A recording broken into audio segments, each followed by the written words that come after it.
Bapak-Bapak dan Ibu, apa kabar semuanya? Puji Tuhan. Semoga Bapak-Bapak dan Ibu dalam keadaan sehat-sehat. Sebelum kita mendengarkan firman Tuhan, marilah kita berdoa. Ya Tuhan Bapa, kami hendak mendengarkan firman-Mu Tuhan. Ajari kami Tuhan, supaya kami dapat memahami isi firman-Mu ini. Dan Saudara Kudus-Mu Tuhan bersama-sama dengan kami, supaya kami dapat memahami dan menjalankan firman-Mu ini.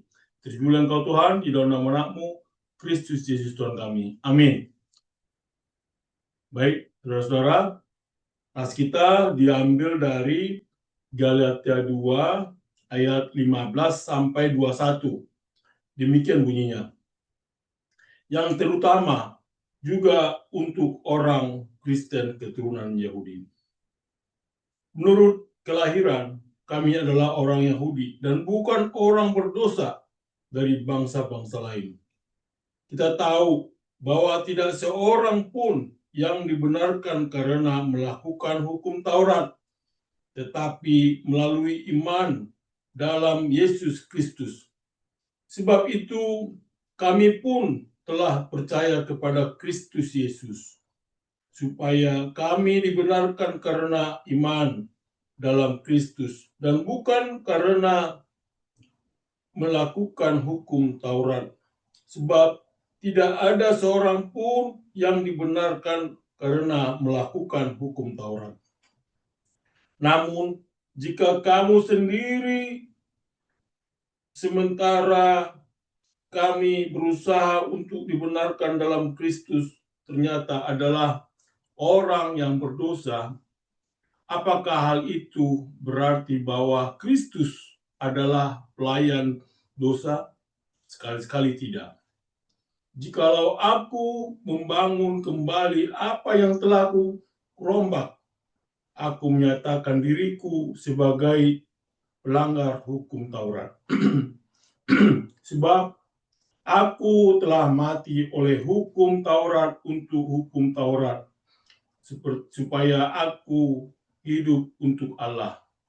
Aku telah disalibkan dengan Kristus. Namun aku hidup, tapi bukan lagi aku sendiri yang hidup, melainkan Kristus yang hidup di dalam aku. Hidup yang sekarang aku hadapi secara jasmani adalah hidup oleh iman dalam Anak Allah yang telah mengasihi aku dan menyerahkan dirinya kepada aku. Aku tidak menolak anugerah Allah, sebab sekiranya ada pembenaran melalui hukum Taurat, sia-sialah kematian Kristus. Demikianlah firman Tuhan. Berbahagialah mendengarnya dan memeliharanya. Amin. Saudara-saudara yang terkasih dalam nama Tuhan Yesus, hari ini saya mencoba memulai dengan suatu cerita. Ceritanya begini, saudara-saudara. Jadi ada seorang anak kecil nih ya, seorang anak kecil baru pulang dari sekolah. Dari pulang sekolah, wah dia senang gitu ya. Dan juga dia sekolah sampai di rumah, dia membawa buku rapornya. Tapi dengan wajah yang sangat serius, ia menyerahkan rapor itu kepada ayahnya. Ayahnya membuka rapor tersebut. Dilihat ayahnya, matematika 55. Waduh, mana nih? Bahasa Indonesia 60. Wah, lumayan. 60 masih bisa. IPA 58. Waduh, 58 lagi, kata bapaknya. Mana nih nggak jadi IPA nih? IPS 62. Wah, ini berarti anak saya nggak cocok jadi di IPA nanti. Dia cocok di sosial. Kira-kira gitulah yang ada di pikiran bapaknya. Tapi semuanya memang nilainya pas-pasan. Lalu sang ayah memandang anaknya dan bertanya, "Nah, kok nilaimu begini?" Anaknya menjawab dengan sangat percaya diri. "Ya, jangan lihat nilainya, lihat usahanya dong." Ayahnya ngangguk, garuk-garuk kepala, lalu berkata, "Kalau begitu nanti uang jajannya juga jangan lihat jumlahnya, lihat usaha ayah mencarinya dong." Kemudian anaknya juga langsung berkata, jangan begitu dong ya, yang penting hasil akhirnya. Nah, saya yakin banyak dari kita mendengar ini menjadi suatu hal yang sangat lucu ya. Tapi kalau dipikir-pikir, seringkali kita memperlakukan Tuhan seperti itu, saudara-saudara. Kita datang kepada Tuhan membawa rapor kehidupan kita. Kita berkata, Tuhan, saya memang belum sempurna, tapi saya sudah berusaha. Tuhan, saya memang masih sering jatuh dalam dosa, tapi saya sudah berbuat baik. Tuhan, saya memang tidak terlalu dekat denganmu, tapi saya orang yang lumayan. Tuhan, saya masih punya banyak kekurangan, tapi saya rajin ke gereja. Dan tanpa sadar, saudara-saudara, kita berharap bahwa usaha kita cukup untuk membuat Tuhan menerima kita. Padahal pertanyaan terbesar dalam hidup bukanlah seberapa keras saya berusaha, melainkan apakah saya benar di hadapan Allah. Saudara-saudara yang terkasih dalam nama Tuhan Yesus, inilah pertanyaan yang sering dijawab oleh Rasul Paulus dalam Galatia 2 ini. Dan saya percaya ini adalah salah satu pertanyaan yang terpenting yang harus dijawab setiap manusia. Karena cepat atau lambat kita semua akan berdiri di hadapan Allah. Bukan di hadapan atasan, bukan di hadapan keluarga, bukan di hadapan masyarakat, tetapi di hadapan Allah yang Maha Kudus. Lalu pertanyaannya, apa yang akan membuat kita bisa diterima? Apakah karena kita orang baik? Apakah karena kita rajin beribadah? Apakah karena kita aktif melayani? Apakah karena kita tidak sejahat orang lain? Ataukah ada sesuatu yang lebih besar dari semua itu? Hari ini, saudara-saudara, saya ingin mengajak saudara-saudara memikirkan sebuah kenyataan yang mungkin akan mengubah hidup saudara-saudara selamanya. Bayangkan, seandainya suatu hari saudara-saudara menerima surat resmi dari bank. Dari dalam bank itu tertulis, seluruh utang Anda telah lunas. Wah, bayang ya saudara-saudara ya. Bukan dicicil lagi, bukan dikurangi, bukan juga ditunda, tetapi lunas, saudara-saudara. Semua beban yang selama ini membuat saudara-saudara sulit tidur, hilang dalam satu hari. Saya yakin saudara-saudara akan melompat ke girangan. Mengapa? Karena beban yang tidak bisa saudara bayar telah dibayar oleh orang lain. Nah, tahukah saudara? Itulah gambaran Injil. Masalahnya adalah banyak orang tidak sadar bahwa mereka memiliki utang dosa di hadapan Allah. Mereka berpikir semuanya baik-baik saja. Mereka merasa cukup baik. Mereka merasa cukup rohani. Mereka merasa cukup layak. Padahal, saudara-saudara, Alkitab berkata bahwa tidak ada seorang pun yang benar. Tidak ada seorang pun yang mampu menyelamatkan diri sendiri. Tidak ada seorang pun yang dapat membeli pengampunan dengan kebaikan. Tidak ada seorang pun yang dapat masuk surga karena prestasinya. Lalu kabar baiknya adalah apa, saudara-saudara? Apa yang tidak dapat kita lakukan, Kristus sudah melakukannya. Apa yang tidak dapat kita bayar, Kristus sudah membayarnya. Apa yang tidak dapat kita capai, Kristus sudah mencapainya. Itulah sebabnya saudara-saudara, Paulus berkata demikian. Tidak seorang pun dibenarkan karena melakukan hukum Taurat, tetapi hanya oleh iman dalam Kristus Yesus. Nah, saudara-saudara, di zaman media sosial seperti sekarang, kita hidup dalam budaya membuktikan diri. Orang berlomba-lomba menunjukkan bahwa mereka sukses, menunjukkan bahwa mereka bahagia, menunjukkan bahwa mereka kaya, menunjukkan bahwa mereka rohani, menunjukkan bahwa mereka layak dihormati. Namun Injil datang dan berkata sesuatu yang sangat berbeda. Di sini Injil berkata, kamu tidak perlu membuktikan dirimu kepada Allah. Kenapa, saudara-saudara? Karena Yesus sudah membuktikan kasih Allah kepada kita di atas kayu salib. Hari ini saya ingin berbicara tentang satu kebenaran yang memuaskan. Satu kebenaran yang menghancurkan rasa bersalah. Satu kebenaran yang mengakhiri usaha manusia untuk menyelamatkan dirinya sendiri.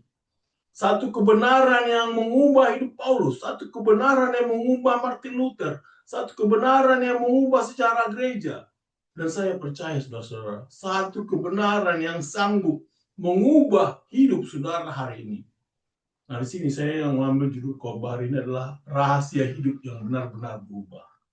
Nah, mari kita lihat di Galatia 2 ayat 15 sampai 21 dan menemukan mengapa Rasul Paulus berkata bahwa manusia dibenarkan hanya oleh iman kepada Yesus Kristus dan bukan oleh usaha manusia.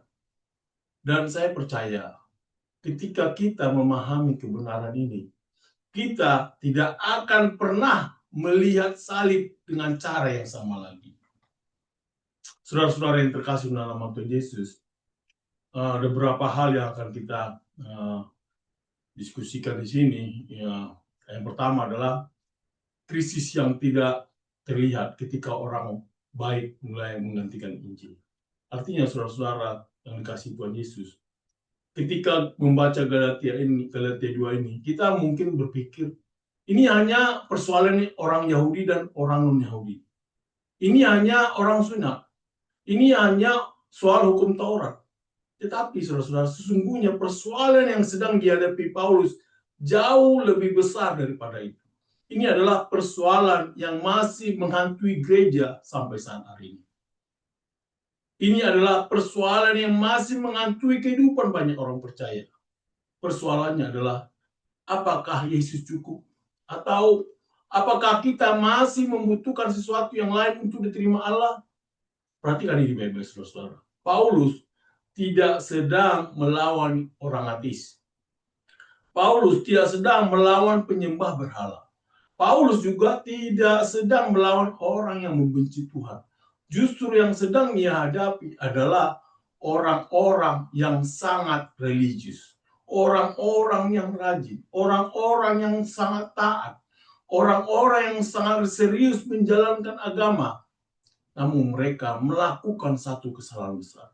Mereka mulai menambahkan sesuatu kepada karya Kristus. Mereka berkata, percaya kepada Yesus itu baik, tetapi kamu juga harus melakukan ini. Mereka juga berkata, kamu juga harus melakukan itu. Mereka juga berkata, kamu juga harus memenuhi syarat ini. Dan perlahan-lahan, saudara-saudara, Injil mulai bergeser. Saudara, setan sering tidak menyerang gereja dengan membuat orang meninggalkan Yesus. Seringkali setan menyerang gereja dengan membuat orang menambahkan sesuatu kepada Yesus.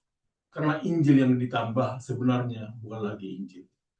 Kristus plus apapun akan menghancurkan kemurnian Injil. Hari ini banyak orang berkata, Yesus menyelamatkan, tapi saya juga harus membuktikan diri. Yesus mengampuni, tapi saya harus membuat diri saya layak terlebih dahulu. Yesus menerima saya, tapi saya harus sempurna dulu. Tidak, saudara-saudara. 1000 kali tidak. Kalau saudara harus menjadi sempurna dahulu baru terima Tuhan, maka tidak ada satupun dari kita yang akan pernah diterima. Karena tidak ada manusia yang sempurna, tidak ada manusia yang cukup baik, tidak ada manusia yang cukup suci, tidak ada manusia yang cukup benar. Itulah sebenarnya kita membutuhkan juru selamat. Dan kabar baiknya adalah apa yang tidak bisa kita lakukan, Kristus telah melakukannya bagi kita. Yang kedua yang kita pelajari dari Galatia 2 adalah masalah terbesar manusia bukan dosa yang terlihat, melainkan kebenaran diri yang tersembunyi. Nah, Paulus berkata, tidak seorang pun dibenarkan karena melakukan hukum Taurat. Perhatikan baik-baik ini, saudara-saudara. Ia tidak berkata sebagian orang, namun ia berkata tidak seorang pun. Artinya tidak ada pengecualian. Tidak peduli apakah seseorang miskin atau kaya, tidak peduli apakah seseorang pendeta atau jemaat, tidak peduli apakah seseorang lahir di keluarga Kristen atau bukan, tidak peduli apakah seseorang melayani selama 50 tahun, tidak seorang pun dibenarkan karena perbuatannya. Mengapa, saudara-saudara? Karena masalah terbesar manusia bukan kurang baik. Masalah terbesar manusia adalah dosa.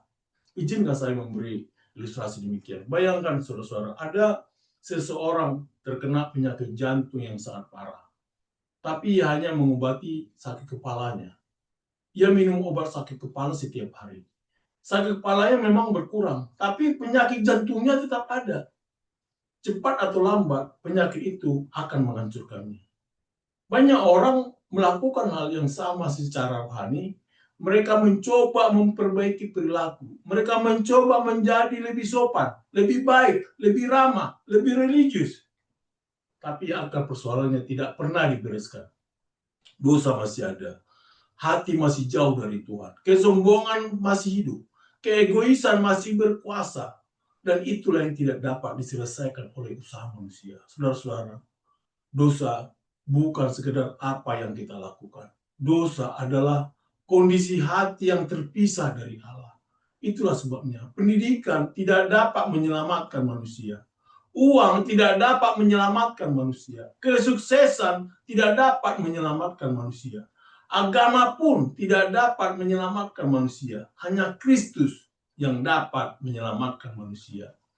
Dan seringkali saudara-saudara, hambatan terbesar seseorang datang kepada Kristus bukan dosa yang besar, melainkan kebaikan yang membuatnya merasa tidak membutuhkan Kristus. Ada orang yang sadar dirinya berdosa lalu datang kepada Tuhan. Tapi ada juga orang yang merasa dirinya cukup baik sehingga tidak pernah sungguh-sungguh datang kepada Tuhan.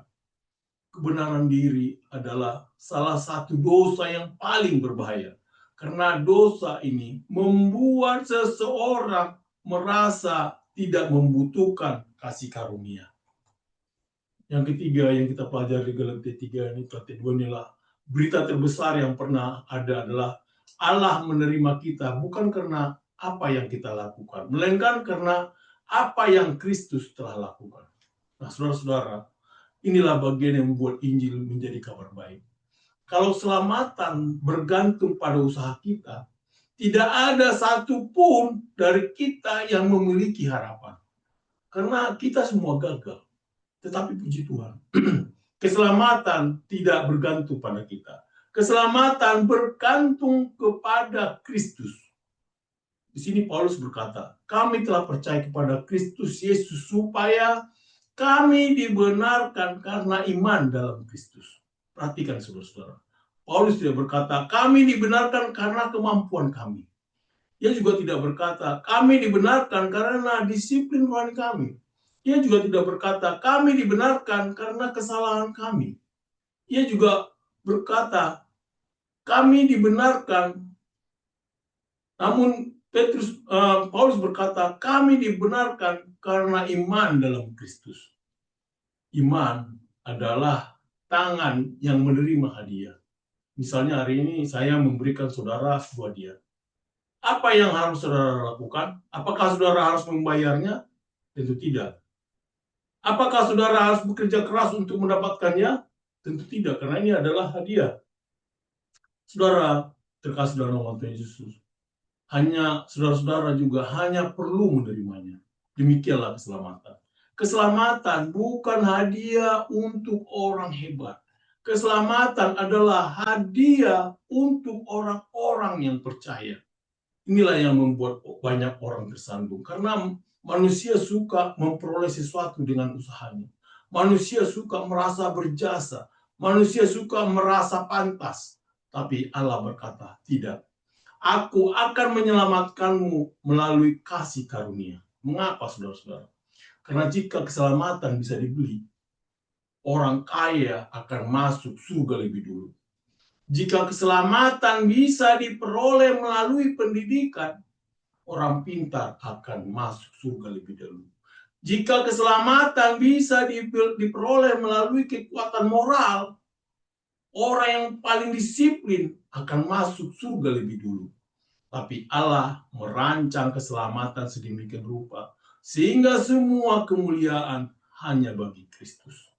Itulah sebabnya salib berdiri di pusat sejarah. Salib berkata, kamu tidak dapat menyelamatkan dirimu.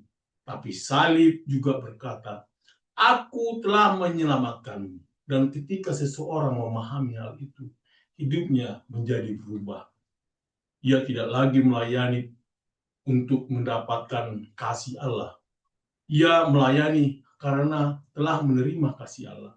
Ia tidak lagi beribadah karena takut dihukum. Ia beribadah karena bersyukur. Ia tidak lagi berdoa untuk membuktikan dirinya rohani. Namun ia berdoa karena mengasihi Tuhan.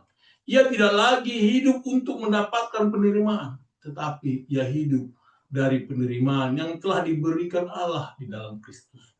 Saudara-saudara, inilah kebebasan yang tidak dapat diberikan dunia. Inilah damai yang tidak dapat dibeli uang.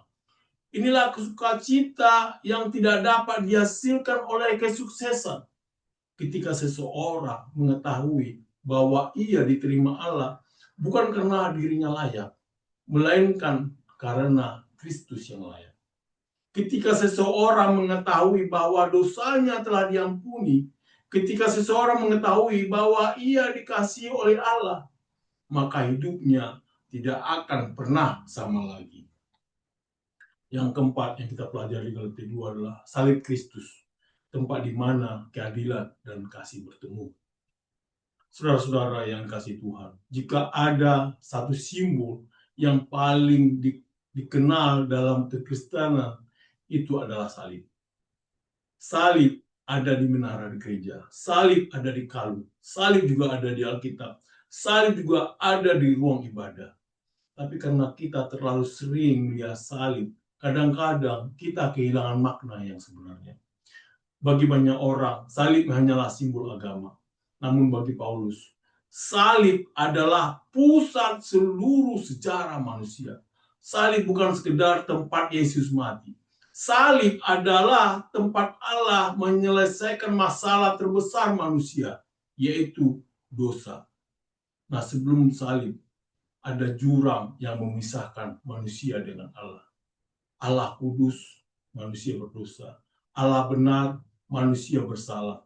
Allah sempurna, manusia gagal. Dan tidak ada manusia yang mampu menjembatani jurang itu. Ilustrasinya seperti seseorang yang terjatuh ke dasar jurang sedalam ribuan meter. Tidak peduli seberapa keras ia melompat, ia tetap tidak bisa keluar. Begitu juga manusia. Kita boleh berusaha menjadi baik. Kita boleh rajin beribadah. Kita boleh melakukan banyak amal. Tapi semua usaha manusia tidak cukup untuk menjangkau kekudusan Allah. Karena masalah kita bukan kurang baik. Masalah kita adalah dosa. Dan dosa tidak dapat dihapus dengan usaha manusia. Itulah sebabnya Allah mengutus Yesus. Kristus datang ke dunia bukan hanya untuk mengajar, bukan hanya untuk memberi teladan, bukan hanya untuk melakukan mukjizat. Kristus datang untuk mati. Sejak palungan di Betlehem, bayang-bayang salib sudah mengikutinya. Ia lahir untuk mati bagi manusia. Setiap langkah yang diambilnya mengarah kepada Golgota. Setiap penderitaan yang dialaminya mengarah menuju salib. Dan di atas kayu salib itu, sesuatu yang luar biasa terjadi. Keadilan Allah dipuaskan. Kasih Allah dicatatkan. Dosa dihukum. Orang berdosa diselamatkan. Murahnya kasih karunia tidak berarti dosa dianggap ringan. Justru salib menunjukkan betapa seriusnya dosa. Karena harga yang harus dibayar adalah darah anak Allah sendiri. Namun pada saat yang sama, salib menunjukkan betapa besar kasih Allah. Karena Allah rela membayar harga itu demi menyelamatkan kita. Saudara-saudara, setiap kali kita melihat salib, kita harus mengingat dua hal ini, saudara-saudara. Pertama, dosa kita lebih buruk daripada yang pernah kita bayangkan. Kedua, kasih Allah lebih besar daripada yang pernah kita impikan. Dan itulah sebabnya Paulus tidak pernah bosan memberitakan salib. Karena salib adalah jawaban Allah bagi dunia yang hilang. Yang kelima, saudara-saudara, pembenaran. Allah menyatakan orang berdosa menjadi benar. Nah, di sini Paulus berkata, Tidak seorang pun dibenarkan karena melakukan hukum Taurat. Nah, kata-kata dibenarkan adalah salah satu kata paling penting dalam seluruh perjanjian baru. Namun banyak orang salah memahaminya. Mereka berpikir pembenaran berarti Allah berpura-pura tidak melihat dosa. Bukan, saudara-saudara. Mereka berpikir pembenaran berarti Allah menurunkan standar kekudusannya. Bukan, saudara-saudara.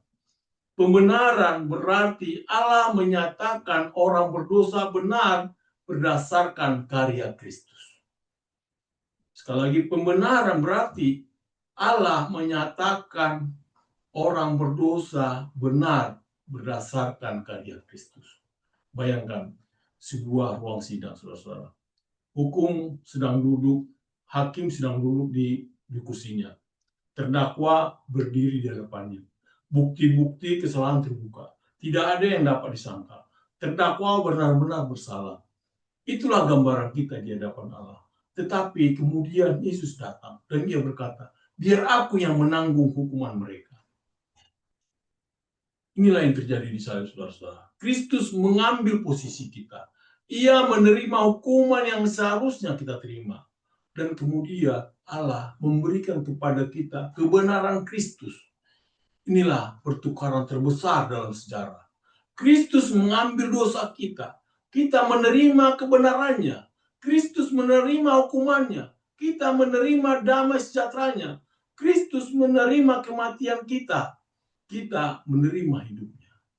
Saudara-saudara terkasih, itulah sebabnya Injil disebut kabar baik. Karena keselamatan tidak tergantung pada seberapa kuat kita, tapi pada seberapa sempurna Kristus. Keselamatan tidak bergantung pada kemampuan kita memegang Tuhan, tetapi pada kesetiaan Tuhan memegang kita. Ketika Allah melihat orang yang percaya kepada Kristus, Ia tidak lagi melihat dosa yang telah diampuni. Ia melihat kebenaran Kristus yang dikenakan kepada orang itu. Inilah yang memberi kita kepastian, yaitu keselamatan. Bukan karena kita sempurna, tapi karena Kristus yang sempurna. Bukan karena kita tidak pernah jatuh, tapi karena Kristus tidak pernah gagal. Yang keenam, saudara-saudara, yang kita lihat dari Galatia 2 ini adalah persatuan dengan Kristus, yaitu aku telah disalibkan dengan Kristus. Nah, sekarang kita sampai pada salah satu ayat paling indah, yaitu Galatia 2 ayat 20 mengatakan demikian.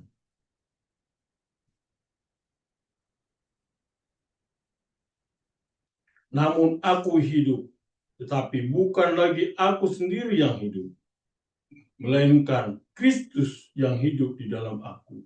Hidup yang sekarang aku hadapi secara jasmani adalah hidup oleh iman dalam Anak Allah yang telah mengambil aku dan menyerahkan dirinya untuk aku. Aku telah disalibkan dengan Kristus. Perhatikan baik-baik. Paulus tidak berkata, aku mengagumi Kristus. Dia tidak juga berkata, aku mengikuti Kristus. Dia juga tidak berkata, aku belajar dari Kristus. Namun ia berkata, aku telah disalibkan dengan Kristus. Artinya apa, saudara-saudara? Artinya, ketika seseorang percaya kepada Kristus, ia dipersatukan dengan Kristus. Apa yang terjadi kepada Kristus menjadi bagian dari hidupnya. Ketika Kristus mati, manusia lama kita juga turut mati. Ketika Kristus bangkit, kita menerima hidup Kristus, hidup baru. Ketika Kristus menang, kita memperoleh kemenangan rohani. Nah, saudara-saudara, masalah terbesar banyak orang Kristen adalah mereka masih hidup seolah-olah manusia lama mereka masih berkuasa. Mereka masih hidup dalam rasa bersalah masa lalu. Masih hidup dalam luka lama, masih hidup dalam identitas lama, masih hidup dalam ketakutan, masih hidup dalam kegagalan yang sudah bertahun-tahun berlalu. Padahal Paulus berkata, aku telah disalibkan dengan Kristus. Artinya hidup lama kita telah berakhir. Identitas lama itu telah mati. Dosa bukan lagi Tuhan. Masa lalu bukan lagi penjara. Kegagalan bukan lagi identitas. Kristus telah memberikan hidup yang baru. Nah, saudara-saudara, jika setan tidak bisa menghentikan saudara diselamatkan, ia akan berusaha membuat saudara-saudara hidup seolah-olah belum diselamatkan. Ia akan berusaha, setan akan terus mengingatkan masa lalu. Setan juga akan membisikkan kegagalan. Setan akan terus berkata, kamu tidak layak, kamu telah berdosa, kamu tidak akan berubah. Tapi Injil berkata, itu adalah manusia lama. Kristus sudah menyalibkannya. Hari ini saudara-saudara, bukan lagi siapa saudara-saudara dahulu. Saudara-saudara adalah ciptaan baru di dalam Kristus. Karena itu, jangan membangun kembali apa yang telah dihancurkan Kristus. Jangan kembali kepada perbudakan rasa bersalah. Jangan kembali kepada identitas lama. Jangan kembali kepada usaha membenarkan diri sendiri. Hiduplah sebagai orang yang telah disalibkan bersama Kristus. Karena ketika Kristus mati, hidup lama saudara-saudara mati bersamanya. Dan ketika Kristus bangkit, hidup baru saudara-saudara dimulai bersamanya. Yang ketujuh adalah dari Galatia 2 ini, bukan lagi aku, melainkan Kristus. Itu rahasia hidup yang benar-benar berubah. Bagaimana rahasia hidup yang benar-benar ini dari judul saya ambil. Saudara-saudara yang kasih Tuhan, setelah Paulus berkata, aku telah disalibkan dengan Kristus. Ia melanjutkan dengan sebuah pernyataan yang sangat menunjukkan, namun aku hidup, tetapi bukan lagi aku sendiri yang hidup, melainkan Kristus yang hidup dalam aku. Inilah salah satu kalimat paling revolusioner dalam seluruh Alkitab. Karena Paulus sedang mengatakan sesuatu yang luar biasa. Aku masih hidup. Tetapi pusat hidupku sudah berubah. Tubuhku masih sama. Wajahnya masih sama. Namanya masih Paulus. Ia masih berjalan. Ia masih bekerja. Ia makan, berdoa, melayani, dan memberitakan Injil. Tapi ada sesuatu yang berbeda. Pusat kehidupannya bukan lagi diri sendiri.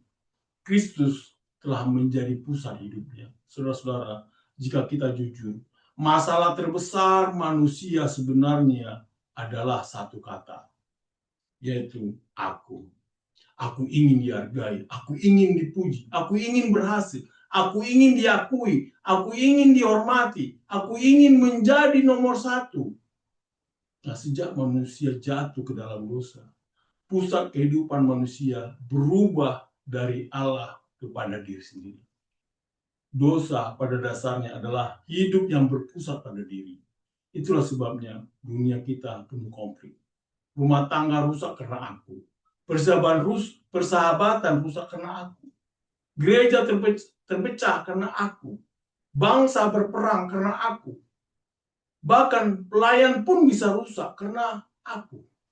Namun ketika seseorang bertemu Kristus, sesuatu yang luar biasa terjadi. Tahta yang selama ini diduduki oleh aku mulai diambil alih oleh Kristus. Saudara-saudara, banyak orang ingin Yesus menjadi penolong. Banyak orang ingin Yesus menjadi pemberi berkat. Banyak orang ingin Yesus menjadi penyembuh. Tapi tidak semua orang mau Yesus menjadi Tuhan. Karena ketika Yesus menjadi Tuhan, hidup tidak lagi berpusat pada kita.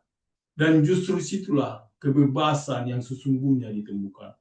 Saya pernah mendengar ilustrasi tentang seorang pria yang membeli sebuah mobil mewah. Begini ceritanya. Mobil itu tentu luar biasa. Mesinnya kuat, teknologinya canggih. Tapi setiap kali ia mengendarainya, mobil itu terasa tidak nyaman.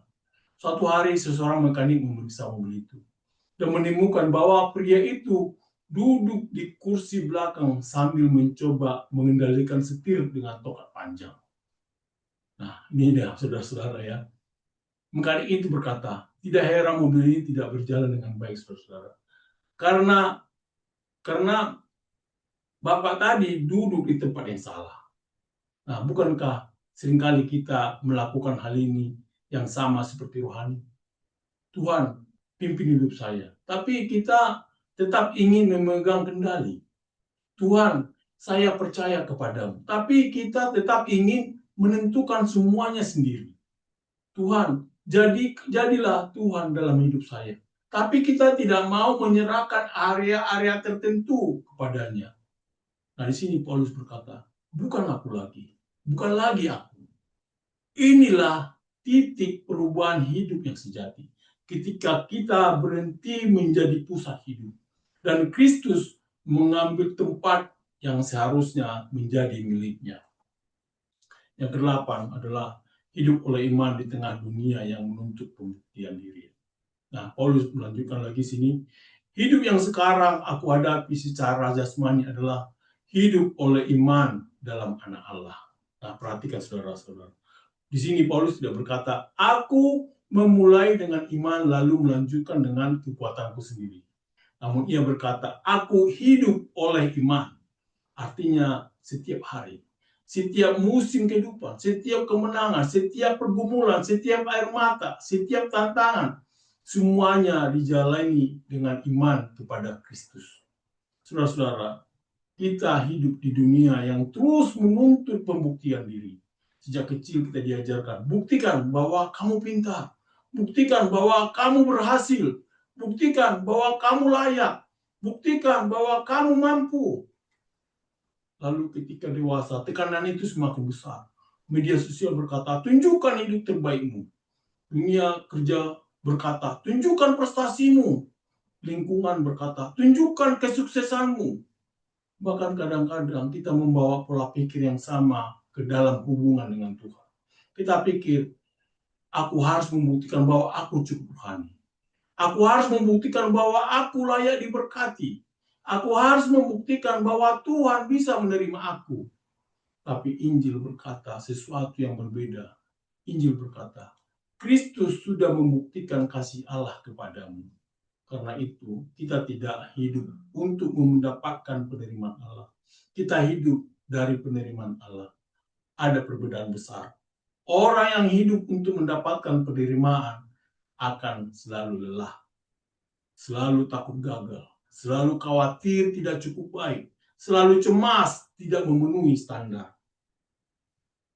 Tapi orang yang hidup dari penerimaan Allah memiliki damai sejahtera. Karena ia tahu, saudara-saudara, aku dikasihi sebelum aku berhasil. Aku diterima sebelum aku sempurna. Aku diampuni sebelum aku mampu memperbaiki diri. Aku milik Kristus karena anugerah. Saudara-saudara, inilah yang membuat Paulus mampu menghadapi penderitaan. Kita lihat bahwa ia dipenjara, ia dipukul, ditolak, dianiaya, tapi ia tetap berdiri. Mengapa, saudara-saudara? Karena identitasnya tidak bergantung pada keadaan. Identitasnya tidak bergantung pada pendapat manusia. Identitasnya tidak bergantung pada keberhasilan pelayanan. Identitasnya berakar di dalam Kristus. Hari ini Tuhan ingin membebaskan banyak orang dari kelelahan rohani. Ada orang yang terus berusaha membuktikan dirinya kepada keluarga, membuktikan dirinya kepada pasangan, membuktikan dirinya kepada dunia, dan bahkan membuktikan dirinya kepada Tuhan. Tuhan berkata hari ini, anakku, berhentilah berusaha membeli apa yang sudah kuberikan sebagai anugerah. Hiduplah oleh iman. Percayalah kepadaku. Bersandarlah kepadaku. Karena kekuatanmu terbatas. Tetapi kasih karuniaku tidak terbatas. Yang sembilan adalah kasih Kristus yang pribadi. Nah, di sini disebutkan yang mengasihi aku dan menyerahkan dirinya bagiku. Nah, sekarang kita sampai pada bagian yang paling mengharukan dalam sebuah perikop ini. Paulus berkata, anak Allah yang telah mengasihi aku dan menyerahkan dirinya untuk aku. Nah, perhatikan saudara-saudara. Ia tidak berkata yang mengasihi dunia, walaupun itu benar. Ia juga tidak berkata yang mengasihi manusia, walaupun itu benar. Namun ia berkata yang mengasihi aku. Nah, saudara-saudara, Injil menjadi hidup ketika berpindah dari kepala ke hati. Banyak orang tahu bahwa Tuhan mengasihi dunia. Tapi mereka tidak yakin Tuhan mengasihi mereka secara pribadi. Mereka berpikir Tuhan mungkin mengasihi orang lain. Mereka berpikir Tuhan mungkin mengasihi hamba-hamba Tuhan. Mereka juga berpikir Tuhan mungkin mengasihi orang-orang yang lebih baik. Tapi mereka sulit percaya bahwa Tuhan mengasihi mereka. Mengapa? Mengapa, saudara-saudara? Karena mereka melihat masa lalu mereka.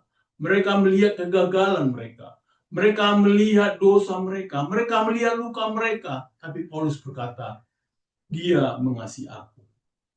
Bayangkan, siapa Paulus dahulu?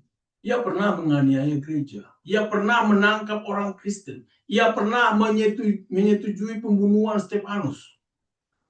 Kalau ada orang yang merasa tidak layak menerima kasih Tuhan, Paulus punya alasan. Namun setelah bertemu Kristus, ia menemukan sesuatu yang mengubah hidupnya. Kasih yang lebih besar daripada dosanya. Kasih yang lebih besar daripada masa lalunya. Kasih yang lebih besar daripada kegagalannya. Yaitu kasih Kristus. Saudara-saudara, hari ini mungkin ada seseorang yang mendengarkan khotbah ini dan berkata, kalau Tuhan tahu semua tentang saya, dia pasti tidak akan menerima saya. Tapi justru sebaliknya, saudara-saudara. Tuhan mengetahui semuanya. Dan tetap mengasihi, saudara. Ia mengetahui air mata yang tidak dilihat siapapun. Ia mengetahui luka yang tidak pernah saudara ceritakan. Ia mengetahui dosa yang membuat saudara malu. Ia mengetahui ketakutan yang saudara sembunyikan. Namun ia tetap memilih pergi ke salib. Mengapa, saudara-saudara? Karena kasihnya tidak bergantung pada kelayakan kita. Kasihnya berasal dari hatinya sendiri. Salib adalah bukti terbesar bahwa Allah tidak hanya mengasihi dunia. Allah mengasihi saudara secara pribadi. Dan ketika seseorang sungguh memahami kasih Kristus itu, hidupnya berubah. Karena orang yang tahu dirinya dikasihi tidak perlu lagi mencari nilai dirinya di tempat lain. Orang yang tahu dirinya dikasihi tidak perlu lagi membuktikan dirinya. Orang yang tahu dirinya dikasihi akan berkata seperti Paulus, aku hidup oleh iman dalam Anak Allah yang telah mengasihi aku dan menyerahkan dirinya bagiku. Dan disitulah kehidupan Kristen yang sejati. Yang 10, kasih Kristus yang pribadi yang mengasihi aku dan menyerahkan dirinya bagiku. Nah sekarang saudara-saudara, kita tiba pada bagian paling menyentuh hati. Di sini katakan, Paulus berkata, Anak Allah yang telah mengasihi aku dan menyerahkan dirinya untuk aku. Perhatikan kata-kata ini. Mengasihi aku. Menyerahkan dirinya untuk aku. Paulus di sini tidak berkata mengasihi dunia. Walaupun itu benar. Ia tidak berkata mengasihi umat manusia. Walaupun itu benar. Ia berkata mengasihi aku. Nah ini adalah sangat pribadi. Dan ini sangat intim dan sangat mendalam. Nah saudara-saudara, ada perbedaan besar antara mengetahui bahwa Tuhan mengasihi dunia dan mengetahui bahwa Tuhan mengasihi saya. Banyak orang percaya pada kasih Allah secara umum. Tetapi mereka sulit mempercayai kasih Allah secara pribadi. Mereka berkata, Tuhan pasti mengasihi orang lain. Tuhan pasti mengasihi orang yang lebih baik. Tuhan pasti mengasihi orang yang lebih rohani. Tapi mereka tidak yakin Tuhan sungguh mengasihi mereka. Mungkin karena masa lalu mereka. Mungkin karena kegagalan mereka. Mungkin karena dosa yang mereka sesali. Mungkin karena luka yang mereka alami. Tapi dengarkan ini baik-baik. Paulus menulis ayat ini bukan setelah hidup sempurna.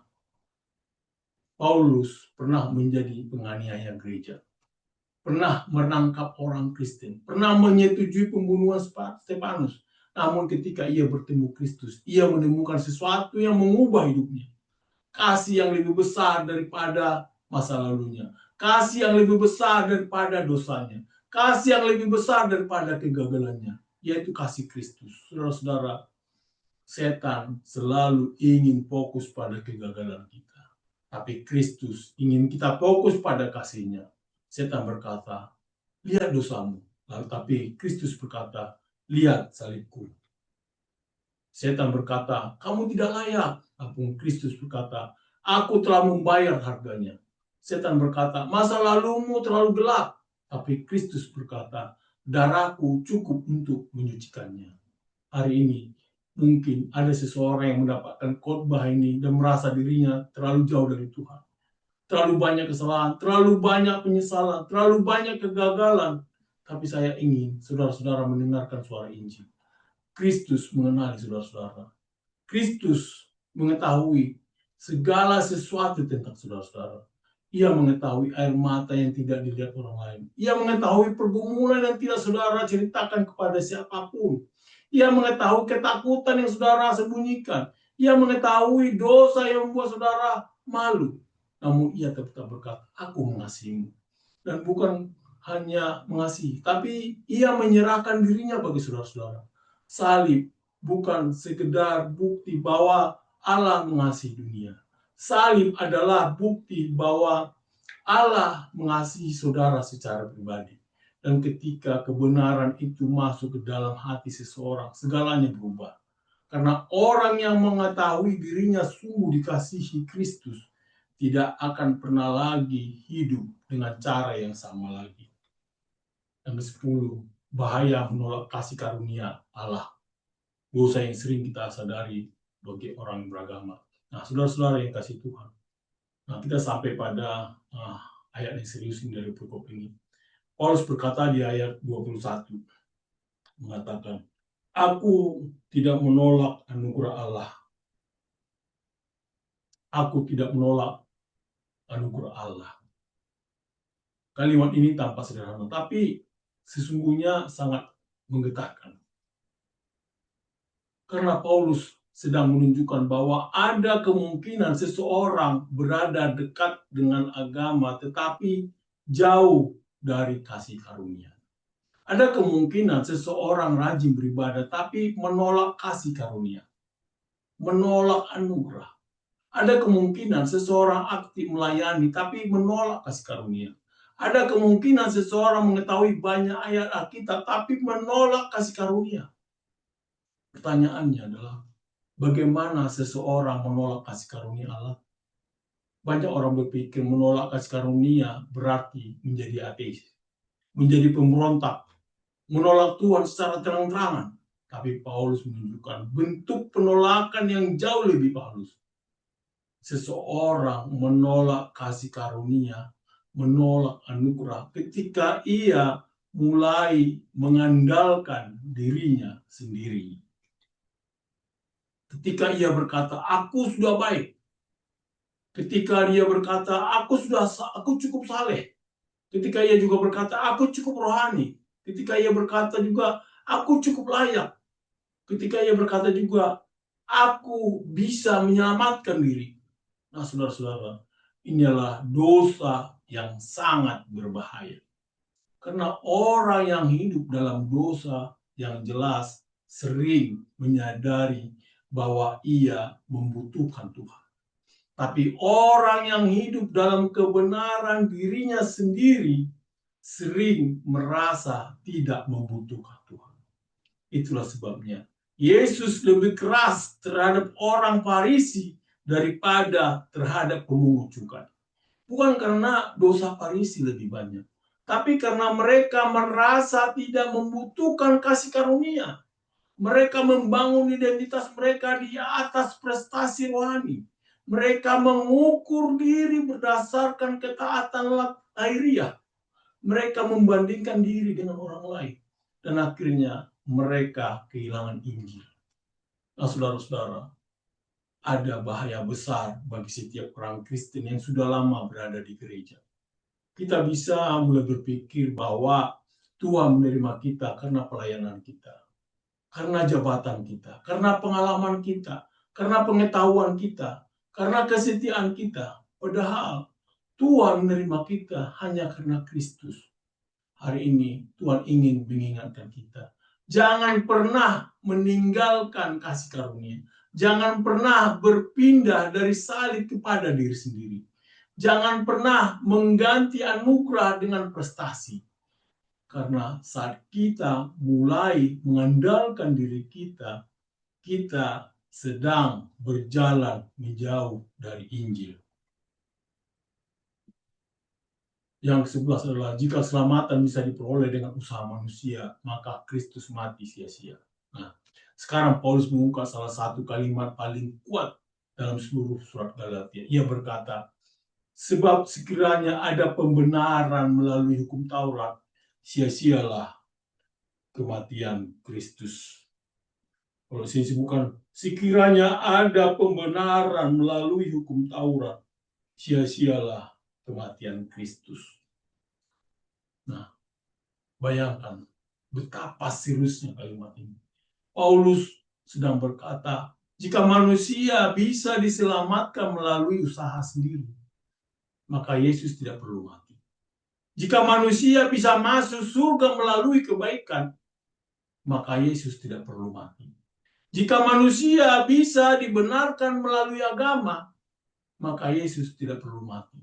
Jika manusia bisa diselamatkan melalui moralitas, maka Yesus tidak perlu mati.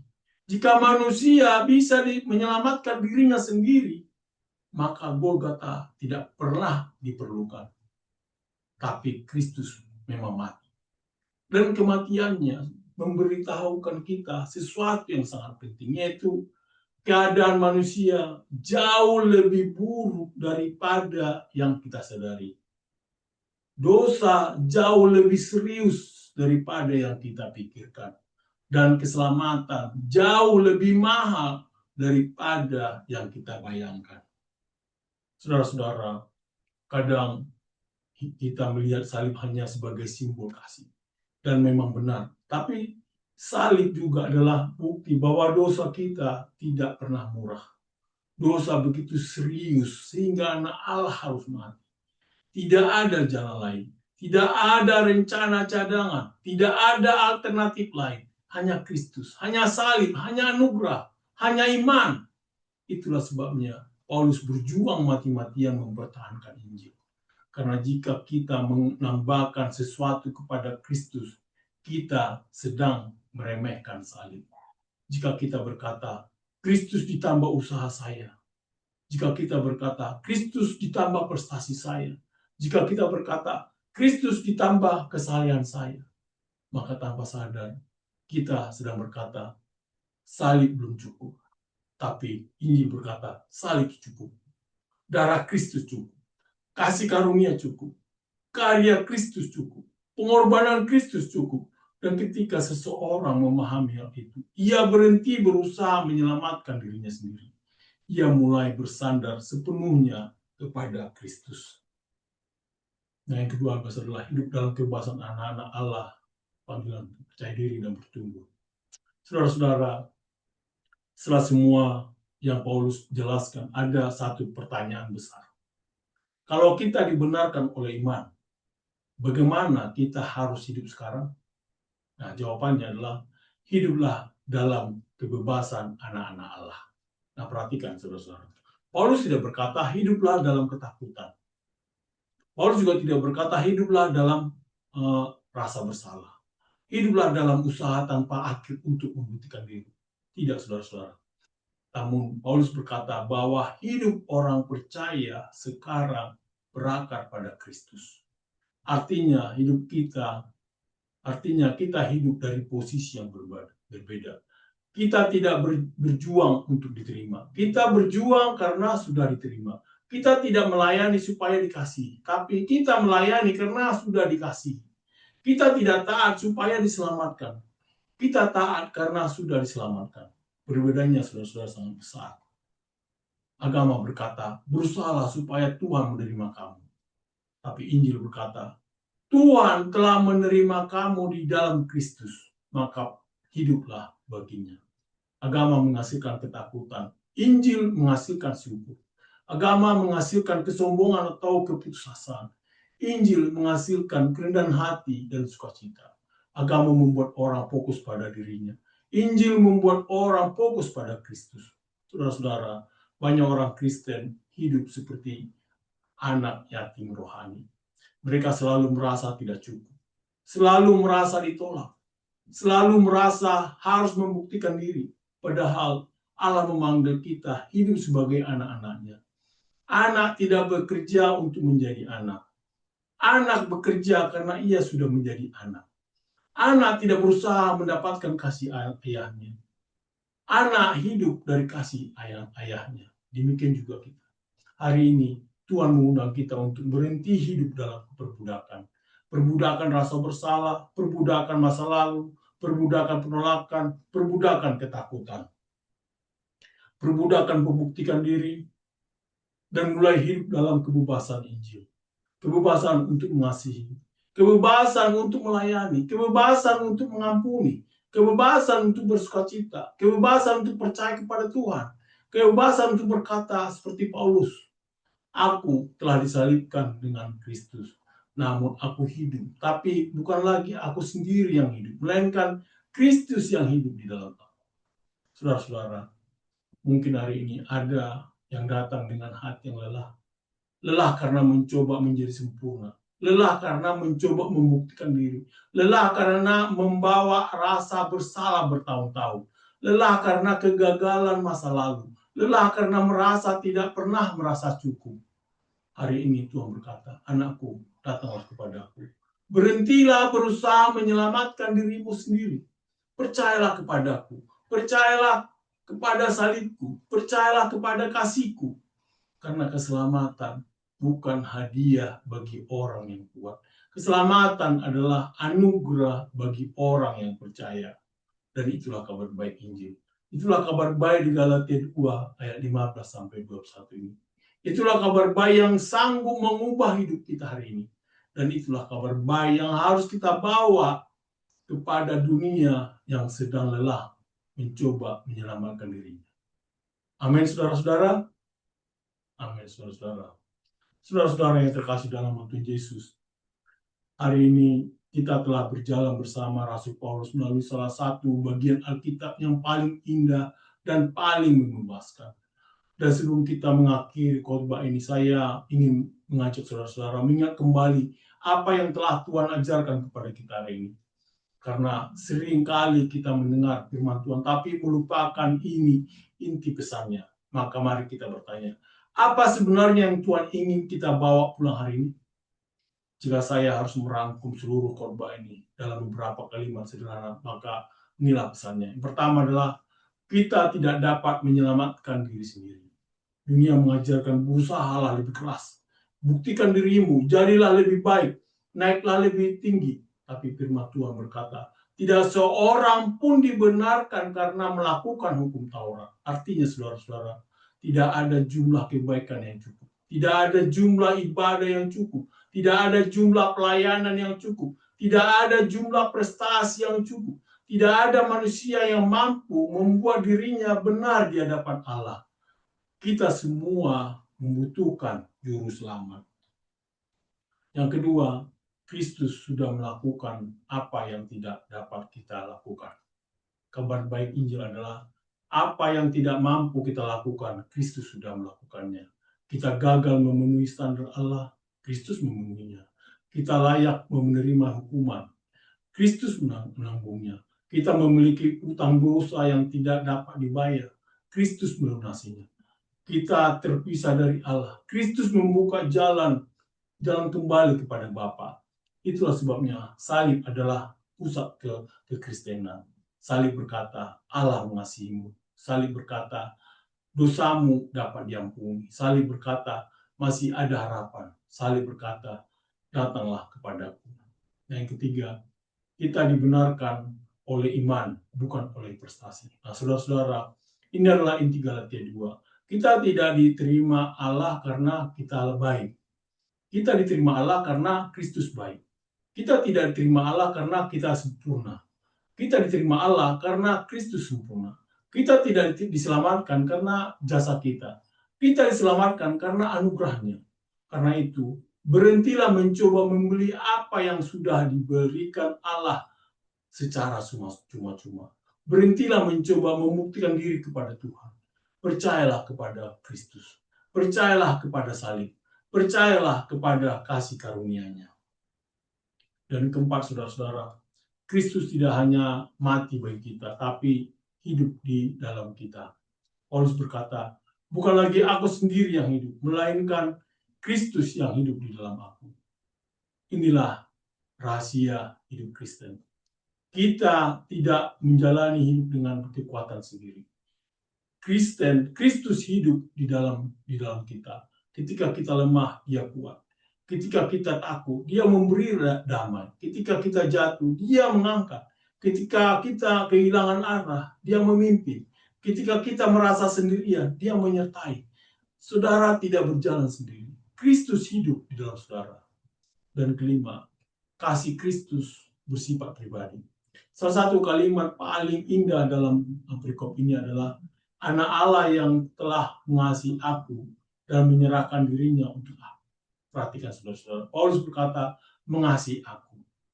Hari ini saya ingin saudara mendengar pesan ini secara pribadi. Tuhan mengenal saudara. Tuhan melihat saudara. Tuhan mengetahui pergumulan saudara. Tuhan mengetahui air mata saudara. Tuhan mengetahui rasa takut yang tidak saudara ceritakan pada siapapun. Tuhan mengetahui dosa yang membuat saudara malu. Dan meskipun ia mengetahui semuanya, ia tetap berkata, aku mengasihimu. Bukan karena saudara layak, tapi karena kasihnya besar. Bukan karena saudara sempurna, tapi karena anugerahnya yang sempurna. Saudara-saudara yang terkasih dalam Tuhan Yesus, sekarang pertanyaannya adalah, apa yang akan saudara lakukan dengan kasih Kristus itu? Karena mendengar Injil saja tidak cukup. Kita harus merespon Injil. Kita harus mengambil keputusan. Kita harus menjawab panggilan Tuhan. Mungkin hari ini saudara datang menonton dari rumah, mungkin dari kamar, mungkin dari rumah sakit, mungkin dari kantor, mungkin juga dalam mobil, mungkin dari sebuah tempat di mana tidak ada seorang pun yang tahu apa yang sedang saudara alami. Tapi Tuhan tahu. Dan hari ini Tuhan sedang berbicara kepada saudara. Bukan secara kebetulan. Bukan secara kebetulan saudara mendengarkan khotbah ini. Bukan secara kebetulan saudara masih hidup hari ini. Bukan secara kebetulan firman Tuhan sampai ke hati saudara. Karena Tuhan sedang memanggil saudara. Mungkin selama ini saudara hidup jauh dari Tuhan. Mungkin saudara masih pernah aktif di gereja, tapi sekarang dingin secara rohani. Mungkin saudara sedang terikat dosa. Mungkin saudara merasa terlalu rusak untuk dipulihkan. Mungkin saudara merasa terlalu jauh untuk kembali. Tapi dengarkan ini baik-baik. Tidak ada dosa yang lebih besar daripada kasih karunia Allah.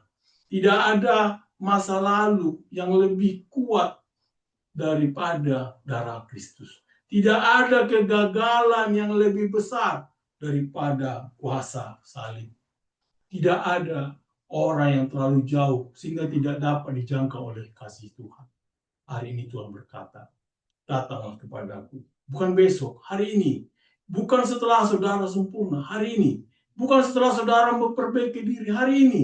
Datanglah kepada Kristus, percayalah kepada Kristus, serahkan hidup saudara kepada Kristus.